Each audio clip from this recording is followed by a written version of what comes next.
Hello friends, मैं अंकिता तिवारी। जैसा कि हम सभी जानते हैं कि हम इतिहास में एक बहुत ही महत्वपूर्ण विषय छठी शताब्दी ईस्वी पूर्व का भारत तथा मगध के उत्थान के बारे में पढ़ रहे हैं, जिसको हमने पिछली 3 वीडियोस में पढ़ा। छठी शताब्दी ईस्वी पूर्व का भारत, उसकी राजनीतिक दशा, शासन तंत्र, कर व्यवस्था, ग्राम व्यवस्था, न्याय व्यवस्था, 16 महाजनपद, उनकी सामाजिक आर्थिक स्थिति, मगध का विस्तार, मगध के उत्कर्ष के कारण। आज हम पढ़ेंगे मगध राज्य के उत्थान में निम्नलिखित वंशों का मुख्य योगदान। तो चलिए आइए देखते हैं कि आखिर मगध राज्य के उत्थान में निम्नलिखित वंशों का क्या मुख्य योगदान था। ये देखिए, मैंने आप लोगों को समझाने के लिए एक चार्ट बनाया है, जिसको कि 3 भागों में बांटा गया है। सबसे पहले है प्रमुख व्यक्ति, फिर है शासन का समय तथा राजवंश। प्रमुख व्यक्ति में है बिंबिसार, जिनके शासन का समय है 545 से 412 ईस्वी पूर्व। अजातशत्रु, जिनके शासन का समय है 493 से 462 ईस्वी पूर्व। उदयभद्र तथा उनके उत्तराधिकारी जो हैं अनिरुद्ध, मुंडक, दर्शक। और उदयभद्र के शासन का समय है 460 से 444 ईस्वी पूर्व तक। ये सभी राजा जो हैं वो हर्यक राजवंश से संबंधित हैं। अब दूसरा वंश है शिशुनाग राजवंश, जिसमें सबसे पहले राजा हैं शिशुनाग। इनके शासन का समय है 412 से 344 ईस्वी पूर्व तक। फिर है कालाशोक, जिनके शासन का समय है 394 ईस्वी पूर्व। कालाशोक के उत्तराधिकारी। बौद्ध साहित्य के अनुसार कालाशोक के 10 पुत्रों ने 22 साल तक शासन किया था। अब सबसे आखिरी वंश है नंद वंश, जिसमें सबसे पहले राजा हैं महापद्म नंद।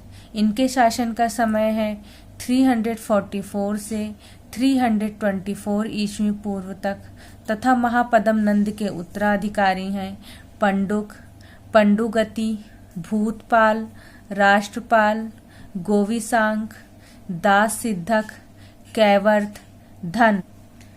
इन राजवंशों को अब हम विस्तार पूर्वक पढ़ेंगे।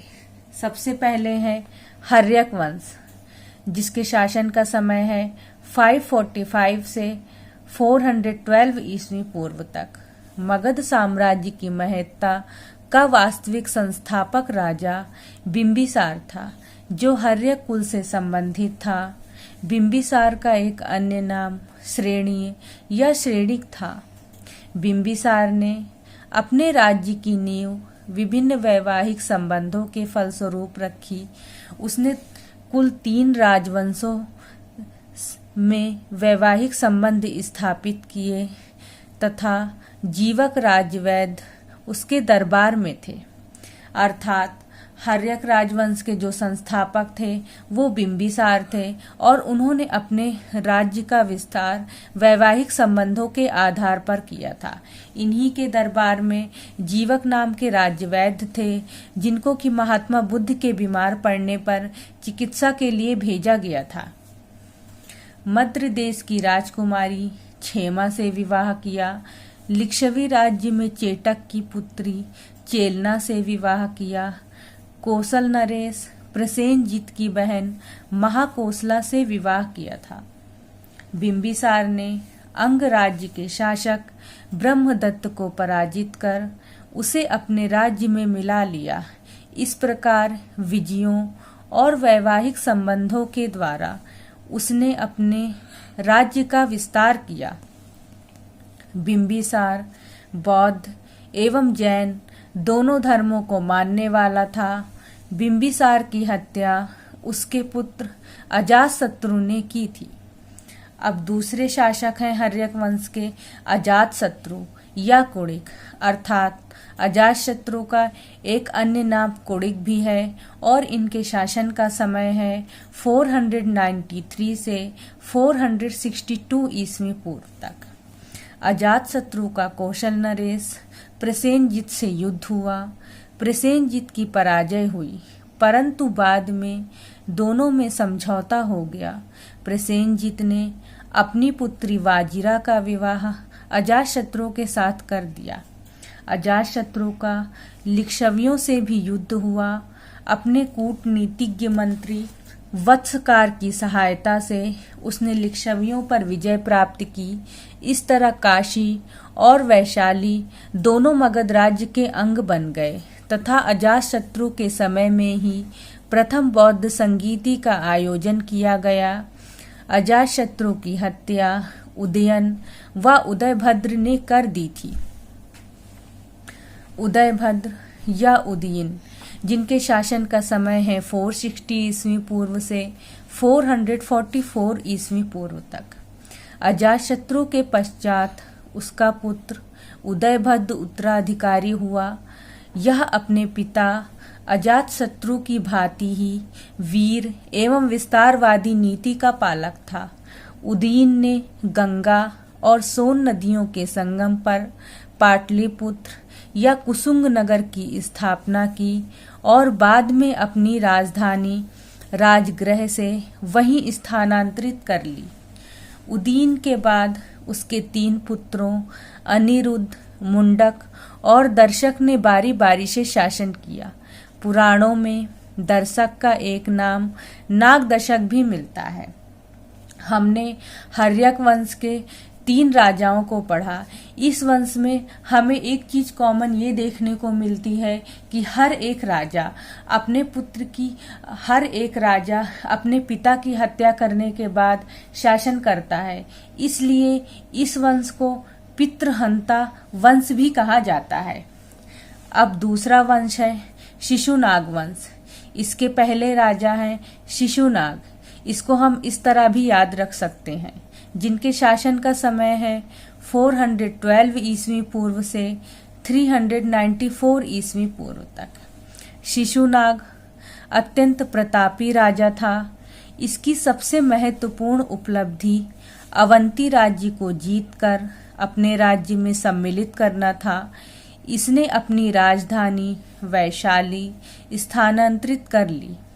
सिंघली महाकाव्यों के अनुसार शिशुनाग ने 18 वर्ष तक शासन किया था। शिशुनाग वंश के दूसरे शासक हैं कालाशोक या कांकवर्ण, अर्थात इनका कालाशोक का एक अन्य नाम कांकवर्ण भी है, जिनके शासन का समय है 394 ईस्वी से 366 ईस्वी पूर्व तक। शिशुनाग के पश्चात उसका पुत्र कालाशोक 394 ईस्वी पूर्व में सिंहासन पर आसीन हुआ।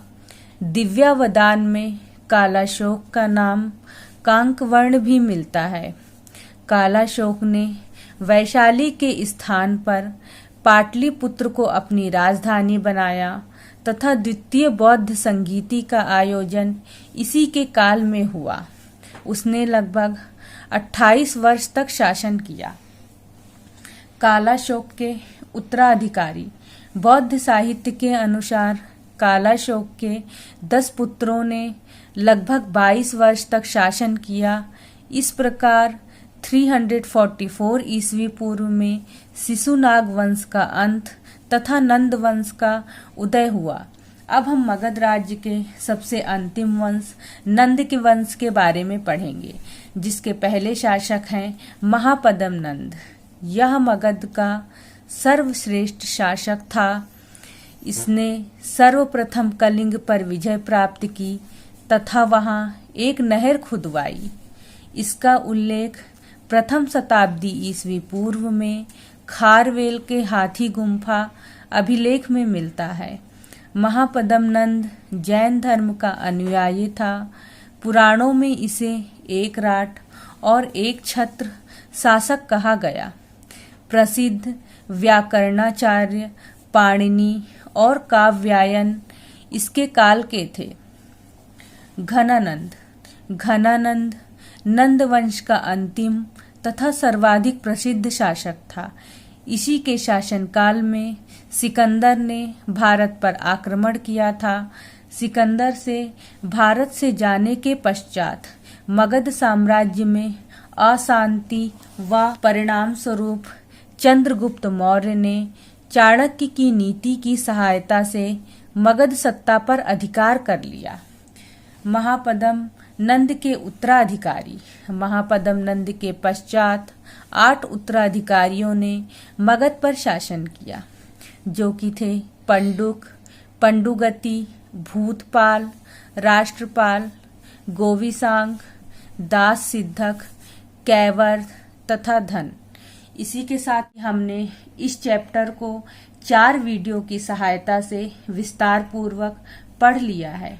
अगर आपको मेरी वीडियो में कोई कमी नज़र आती है तो प्लीज़ कमेंट करके बताइए, और अगर आपको मेरी वीडियो पसंद आती है तो इसे कमेंट, लाइक, शेयर और सब्सक्राइब कीजिए। मैंने इस चैप्टर के डिटेल में नोट्स डिस्क्रिप्शन बॉक्स में डाल दूंगी। धन्यवाद।